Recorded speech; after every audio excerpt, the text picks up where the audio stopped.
Assalamualaikum warahmatullahi wabarakatuh. Alhamdulillahirabbil alamin. Wabihi nasta'inu ala umuri dunya waddin. Wassalatu wassalamu ala asyrafil anbiya'i wal mursalin sayyidina wa maulana Muhammadin wa ala alihi wa sahbihi wa barik wa sallim ajmain, amma ba'du. Yang saya hormati Abah Romo Kyai Haji Muhammad Idris Jamaluddin beserta Ibu Nyai Haja Muimmah Falasifah selaku pengasuh Pondok Pesantren Al-Mu'i bin Putri. Yang saya hormati Ustadz Ahmad Nirumi selaku selaku mudir Madrasah Diniyah Al-Mu'i bin Putri. Yang saya hormati dan yang saya sayangi ayah dan ibu yang berada di rumah. Sini saya akan menjelaskan Quran surat Al-Ahzab ayat 59 yang berisi tentang berjilbab.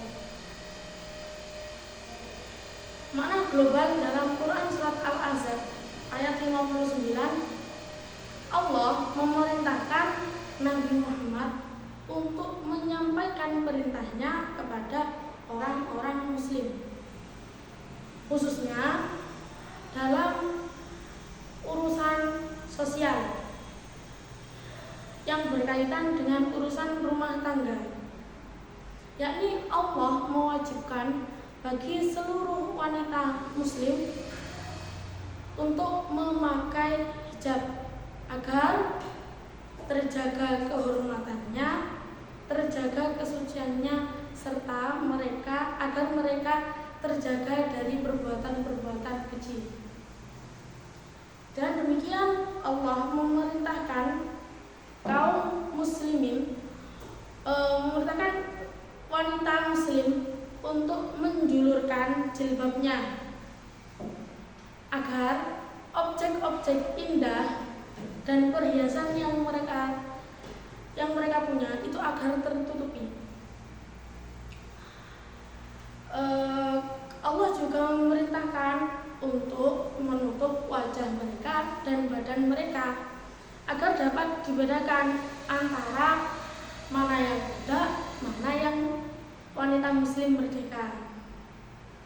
Allah juga memerintahkan untuk wanita muslim, Allah memerintahkan agar mereka menjauhi perbuatan-perbuatan keji. Sebab turun ayat Quran surat Al-Ahzab ayat 59 ini, konon dulu itu orang-orang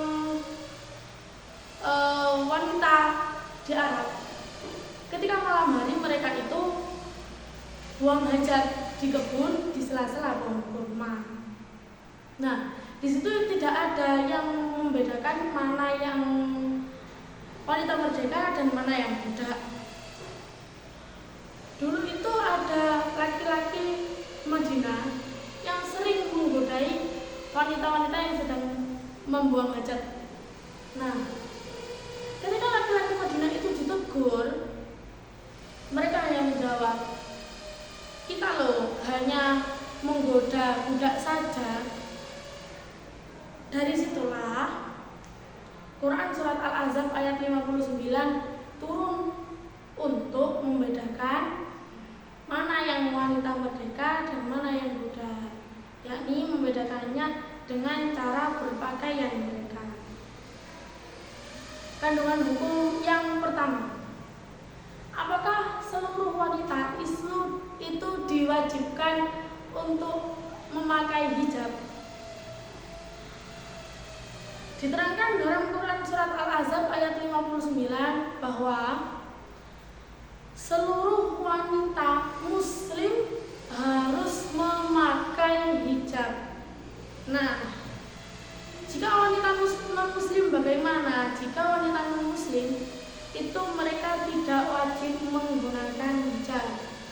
Nah, di sini wanita muslim itu menggunakan hijab. Mereka itu termasuk beribadah kepada Allah. Kenapa kok termasuk beribadah? Karena mereka melaksanakan perintah Allah. Dan ibadah ini itu setara dengan melakukan sholat atau melakukan sholat dan melakukan puasa.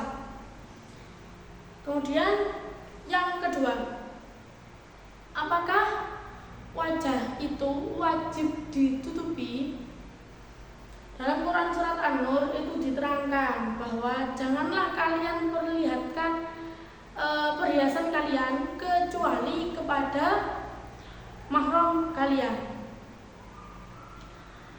Karena wajah itu merupakan faktor utama timbulnya fitnah, pokok dari perhiasan, kemudian inti dari kecantikan, maka wanita muslim itu diharuskan menutup wajah mereka. Yang terakhir, bagaimana memakai hijab sesuai syariat Islam.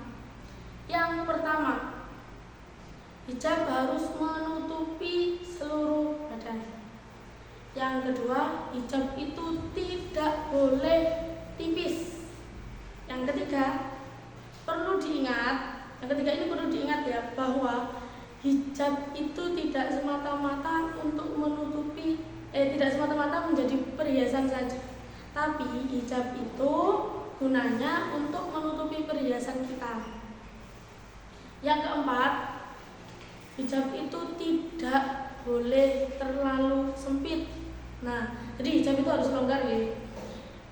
Kemudian yang kelima, ketika kita memakai pakaian itu jangan sampai memakai wangi-wangian yang berlebih.